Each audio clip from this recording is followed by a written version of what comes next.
Okay, so just to recap a couple of concepts. We have event A, and then we have the probability that event A happens. So event A could be, for example, the odds that BEP gets cancelled, right? And then for the second example, we have what's the probability of event A happening if event B has already happened. So for example, this could be the probability that event A, or BEP getting cancelled, happens if event B, or me blowing up the university, has already happened, right? So the probability of A given B is the probability of BEP getting cancelled given that I've blown up the university. And so next we have n choose x, or NCX. And what that is the number of ways that you can choose x amount of items from a group containing n amount of items, right? And you describe that using n factorial times x factorial, n factorial divided by x factorial times n minus x factorial. Okay? And the final thing we're going to recap is that statistics apply to samples, right? So if you're measuring sample mean, that's a statistic. While for populations, we have parameters. So the population mean and the population standard deviation, those are both parameters. And what we try to do is we try to get statistics that we can use to estimate parameters. And so next, we have the null and the alternative hypothesis. So the null hypothesis is the hypothesis that says that the two groups that you're measuring aren't any different, right? So the dependent variable and the independent variable don't affect each other, or that the drug is no different to placebo. And the alternative hypothesis is the idea that the two groups that you're measuring, okay, the control and the test group, are actually different, or the drug works.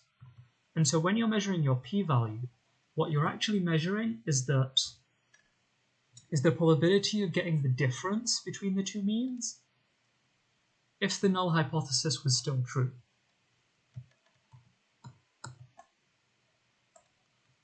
And so let's just take a quick example. So for these three groups, what we did was we split 10 patients into two groups, gave one of them the drug and the other the placebo. So in this first experiment, you can see that there isn't really much difference between the drug and the placebo. So we can say that in this case, we accept the null hypothesis and reject the alternative hypothesis. And so the drug doesn't work. In the second group, there is a difference between the drug and the placebo, and the same thing applies to the third group.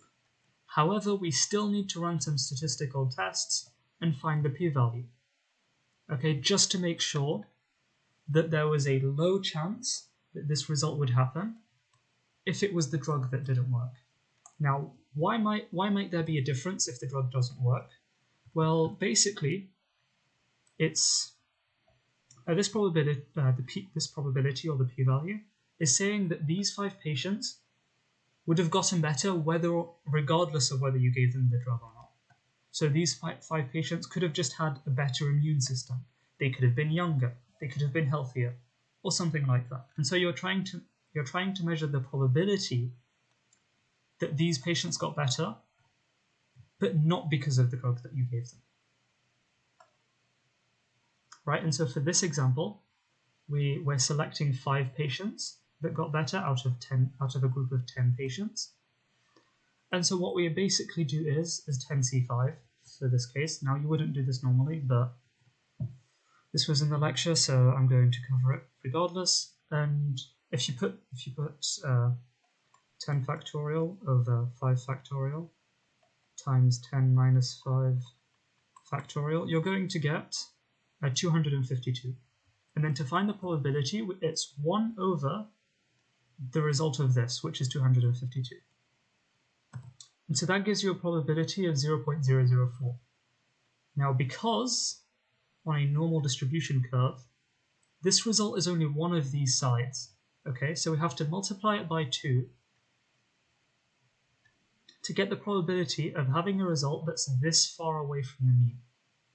Okay, and so in this case, the p-value is 0.008 or 0.004 times 2. And because this is less than 0.05 or 5%, we can say that it's statistically significant. Now, when you have two groups, okay, you have your control group and you have your test group.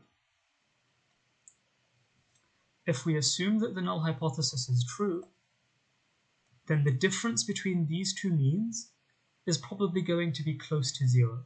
And these two means are going to be very close together. Okay? And if you repeat the study several times, right, you're going to find that the means will sit around 0. So if I just grab, let's say this color, and I draw a third curve, this might be our test group if you run the test again. And if you keep on running the tests, you're going to find that you're going to get the mean be here once, the mean of the test group appear here once, or maybe here, or here. And so eventually they're going to be clustered around the mean of the normal group, of the control group. And so the difference between your control and your test will be more or less 0 all of the time. Okay? And after you repeat this, after you repeat the sampling for the test subjects over and over again, and you plot those different samples, it's just going to appear normal eventually. All right, and so now we're going to cover the errors. Okay, so the first error that we're going to cover is your type 1 or alpha. Okay, and it's the probability that your null is rejected, but the null is true, right? And if you are, and oddly enough, this is actually your statistical significance. This is your p-value. All right. And so it's the odds that if you were just to take a random sample of normal patients, okay, what are the odds? What's the probability that the results are going to be the exact same as the results for the group that you gave the drug? And then your beta, or your type 2 error, is the exact opposite. So it's the probability of not rejecting the null, even though the null is false. So it's the probability that the drug works, but when you ran the statistical test, you couldn't notice any difference. Okay? And so what you can try to do is you can try to reduce type 1 errors, okay, by increasing your p-value. So as you can see here, we increased our p-value, and this made the type 1 error This made the type 1 error smaller, but this did increase the type 2 error over here. Okay, and finally, you have power, which is over here. And so that's 1 minus beta. Or it's the probability of rejecting the null if the null is false. Or another way of saying it, it's the probability of statistically proving that the drug works if the drug does actually work. Right, and so that's this concept over here. It's the ability to reject the null hypothesis when it's false, as we said. And so if you want to write it out in terms of this p and then fancy bracket thing over here, it's the probability of rejecting the null hypothesis if the null hypothesis is false. And so when you're designing your study, you should try to aim for a power that's at least 80%. And how do you estimate power? You can do it using pilot studies, where you take a small sample before you do your study, and then you run the test on that just to see the power and the effect size of the drug, or the hypothesized power. Or you could do it based on practical importance. And what this means is that, let's say, if you want to give patients a painkiller, right?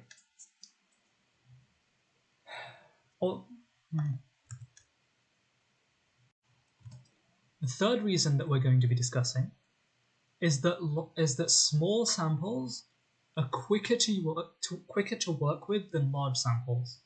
right? Because again, you're working with less patients and you're working with less data. Okay. Another reason is that you have greater depth.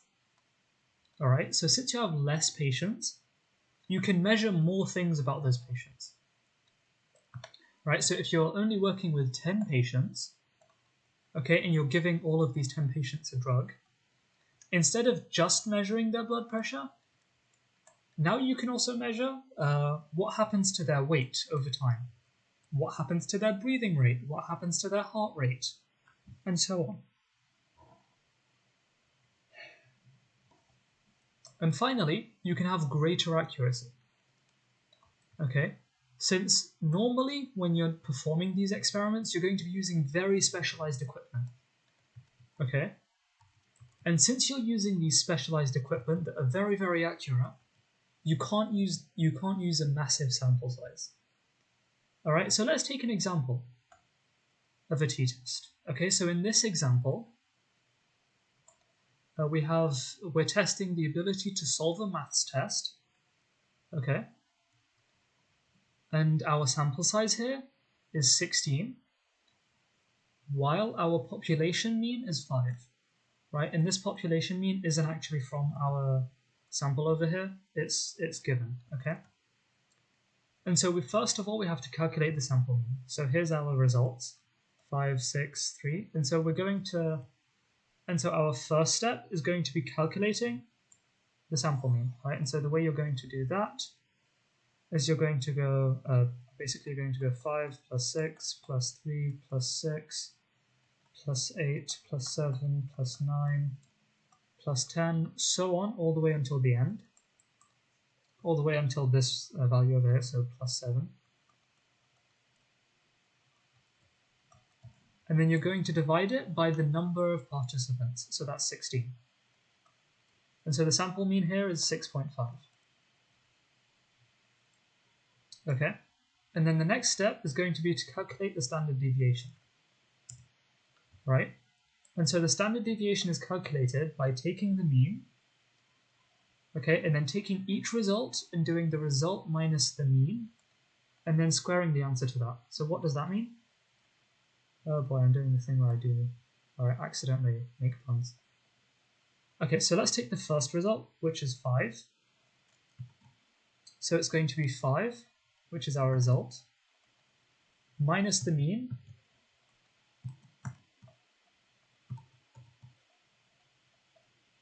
which is 6.5.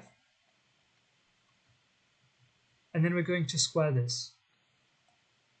Okay, so this is going to be 1.5, and then 1.5 squared is 2.25. Okay, and so then we're going to do this again for this next result. So that's 6 minus 6.5 squared, and you're going to do this for each of these results. So for this one it's 0.25, and so on. And so once you've done it for the final result, what you're going to do, so this one is also 0.25, what you're going to do is you're going to add these up.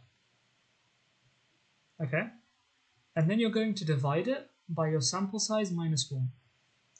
So this is your sample size, 16, and so it's going to be sample size minus 1. And so you're going to divide whatever you get over here, which is the total of these, divided by sample size minus 1. And so in this case, that's 15. And then whatever result you get from this, you're going to square root the entire thing. Okay? And so in this situation, our standard deviation was 2. And once we have our standard deviation, we can then calculate the standard error of the mean. Right? And the reason we're going to calculate our standard error of the mean is that this standard error is for our population, right? But it's not for this particular sample. Okay? So you have to adjust your standard deviation depending on the sample size, right? And remember, the way that we do that is just taking the standard deviation and dividing it by the square root of our sample size, which is 16. And so the result from that is going to be 0.5. Now bear in mind that most of these equations will be given to us, so you don't have to memorize any of them. Okay? And finally, our t-value is going to be this equation, right?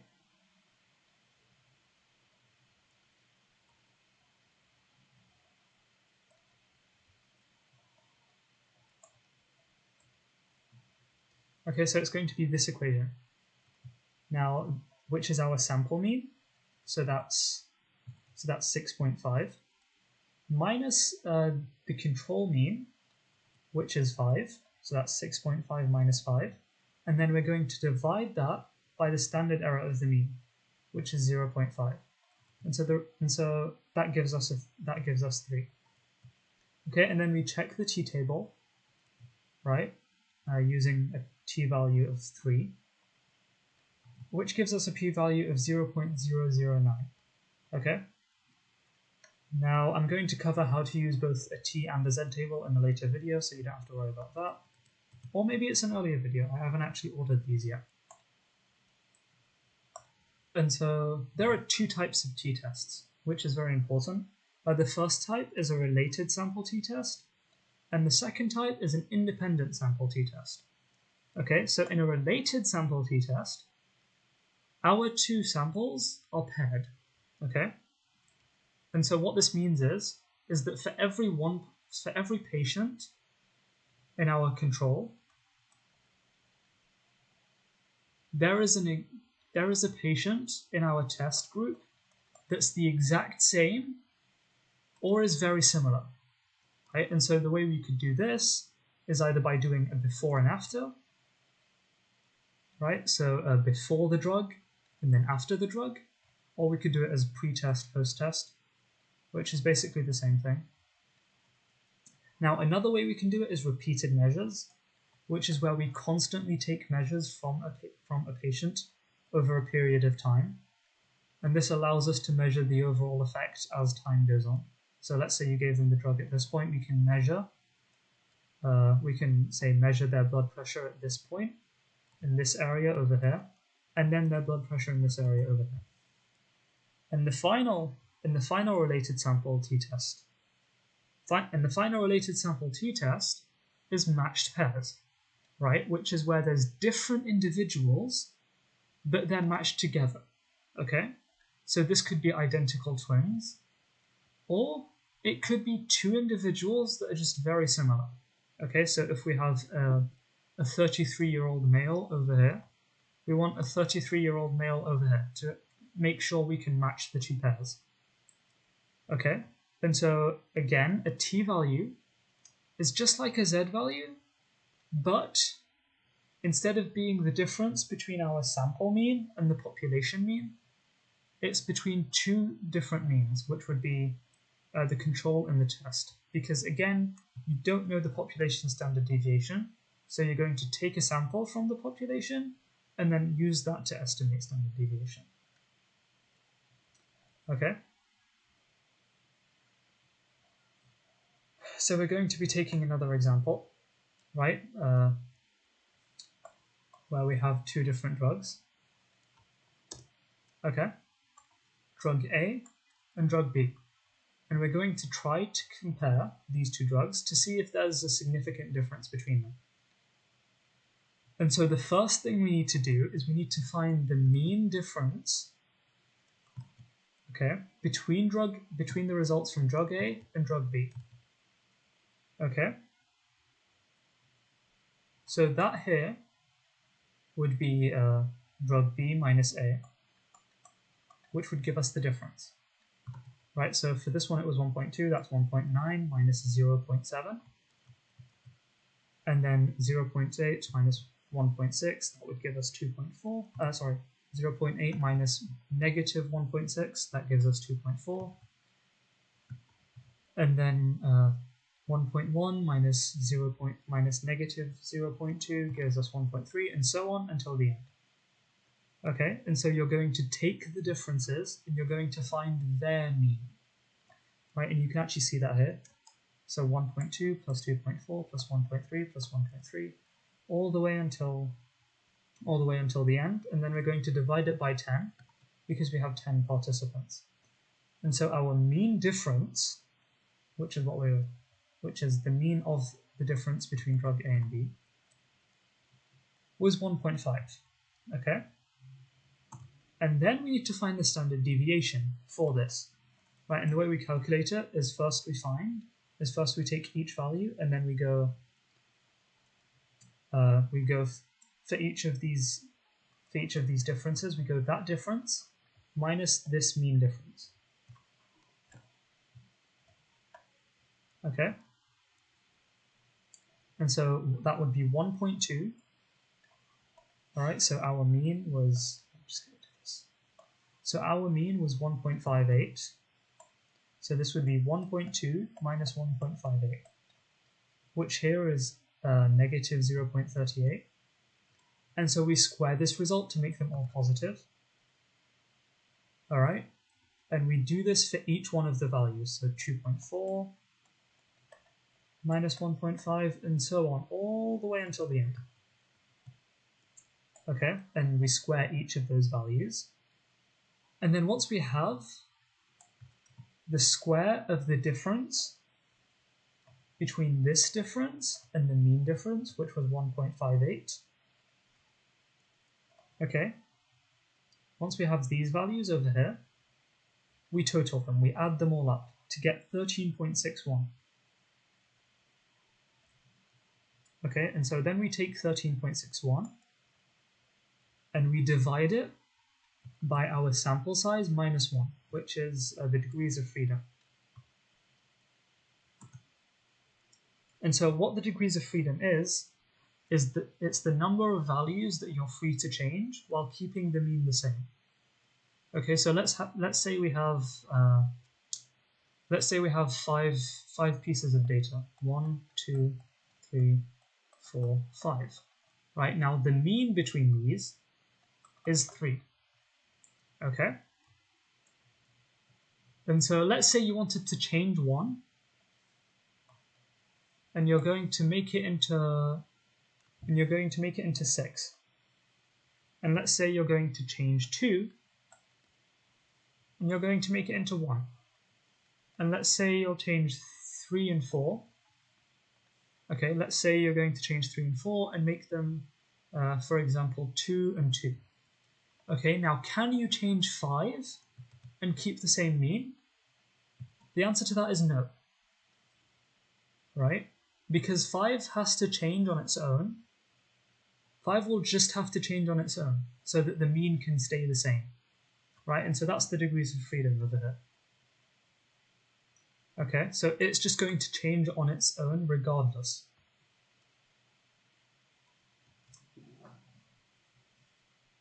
Okay, so we divide. So we divide this total that we got over here by the degrees of freedom, which, just like we said, is the sample size minus 1. And this gives us a standard deviation of 1.51. This gives us, a variance of 1.51. And we square root that to get the standard deviation, which is 1.22. It's 1.2299 or 1.23. Okay. And so now that we have our standard deviation, we have to find the standard error of the mean, which again is our standard deviation divided by the square root of our sample size. So that's going to be 0.39. And so now that we have all of these values, we can perform our t-test calculation. Okay, so the first value over here is going to be the mean difference, which is 1.58 here. And then this is going to be our null, our control group mean difference. And in this case, our null hypothesis is saying that these two drugs have the same effect. Right, and so the mean difference in the null hypothesis is just going to be that the difference between them is 0.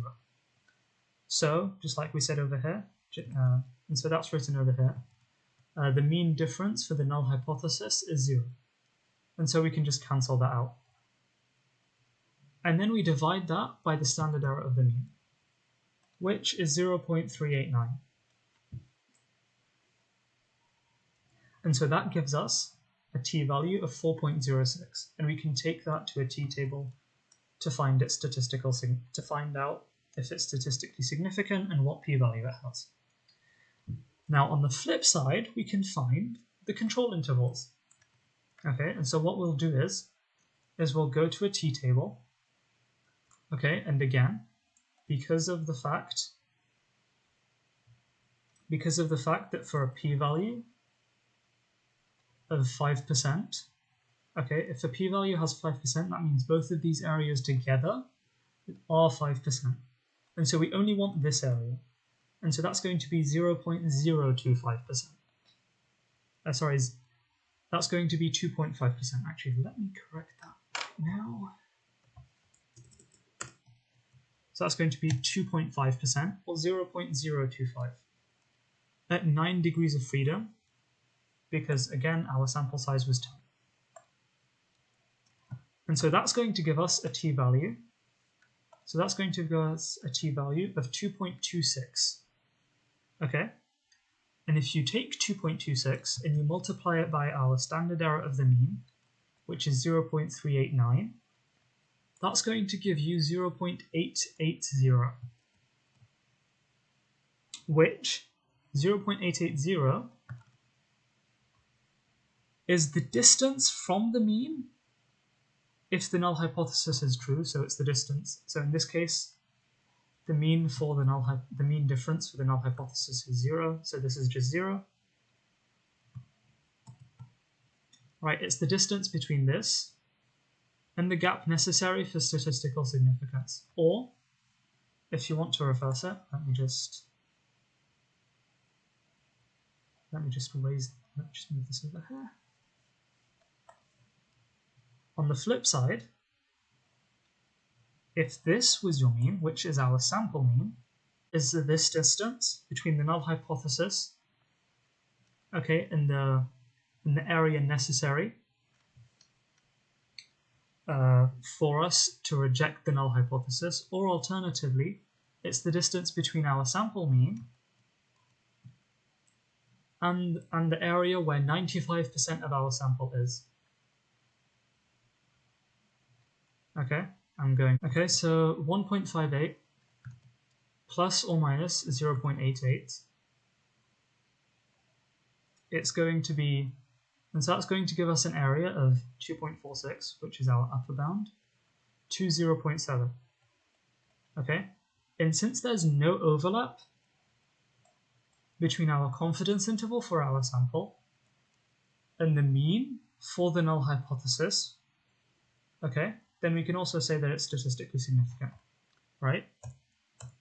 Now, this is just a graph, okay?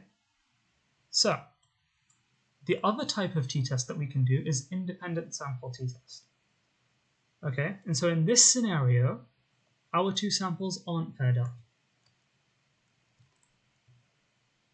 And so in this scenario, our two samples aren't paired up together, okay? And so because they aren't paired up, there's two different situations, right? We could have a situation where the variance is the same for both samples, and the standard deviation is the same, okay? Or the variance could be different, okay? And so the standard deviation is also different. And so the thing about independent sample t-tests is that we can use it even if the variance is different, which can mess up a t-test, which can mess up a t-test if we forget to assume that the variance is different, right? So we can avoid the issue of the two variances being different by modifying our formula to assume that the variances are different, right? Now, in the actual PowerPoint, he had an example here that was very, very difficult, and so I'm not going to actually go over it. Instead, I have a website that goes over the formula for an independent t-test. And there's also a YouTube video which describes how to do independent t-tests, okay? So, just like with our previous z-test with the z-table, we also have assumptions for the t-test. Now, the first assumption is, again, we used random samples and we assigned those patients to the samples randomly. So whether the patients got the placebo or the drug was also assigned randomly. The second assumption that we're making is that the participants are independent, right? So for example, let's say this participant over here got better. Okay, so let's say this is participant A. Now participant A went and talked to participant B that they got better. Okay, and they started talking about how much better they feel and how great the drug is, so on and so forth. Now participant B might get affected by what participant A said and start to feel better, right? And so this might impact the results, okay? And the final assumption is that our two samples have normal distribution, okay? And this is more important when we're working with small groups, and it's like slightly less important when we're working with large groups. Okay, so the smaller your sample size, the more important this assumption becomes.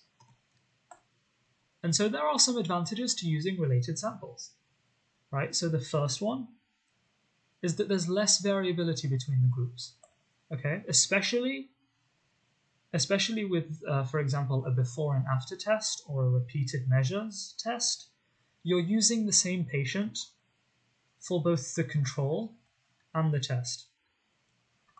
Okay, and so this means that you can almost completely eliminate any of the other factors other than the drug that could have led to the effect that you saw in your test sample, right? This also reduces confounding factors because, again, the patients are the same for both groups, right?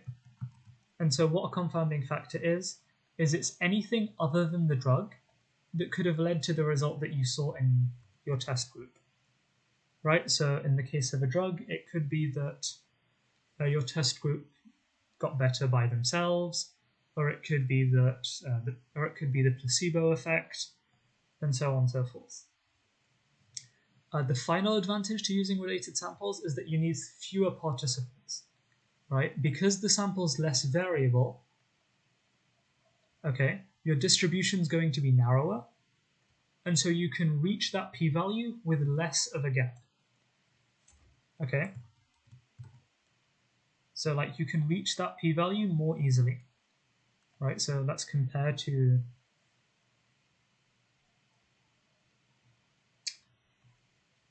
here, as you can see, in this curve over here compared to this one is less, the narrower curve is less variable, and so the distance between the mean and the point where there's a p-value of 5% is not that big. Whereas if there's a much more variable sample, that distance has suddenly increased. Okay? So the downside to using related samples is that there can be order effects, right? So for example, if you're giving the same patients, both the control group and the test group, if you have the same patients in both of these groups, then you're forced to give one before the other, right? And whatever you did in the control might continue to affect what happens with the test, what happens when you give them the test drug, okay? And so what can you do to prevent this gap? Well, the first thing you can do is you can counterbalance, right? So here, if you gave them a drug that lowers their blood pressure, you can give them between giving the control, the placebo. So if you're testing for a drug that lowers blood pressure, between the placebo and the test group, you can actually give them a drug that raises their blood pressure slightly to counteract the effect that happened with the drug, right? The other thing you can do is you can randomize the treatments, right? So what this means is that some patients are going to get the control first, and then the treatment second, while other patients are going to get the treatment first, and then they'll try the control. All right? And so what that's going to mean is, because there's a randomization between the treatments, you're basically counteracting the fact that you gave the control first, right? And so you're counteracting any tiredness that they were feeling when they took the test drug by giving some of them the test drug first and some of them the placebo first.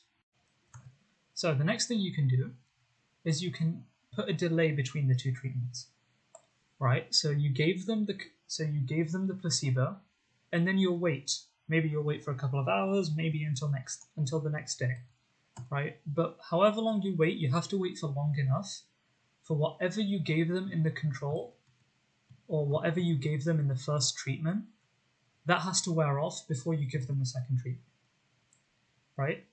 And the final thing that you can do is instead of using related samples, instead you can use matched pairs or independent samples, which basically means that you have different patients.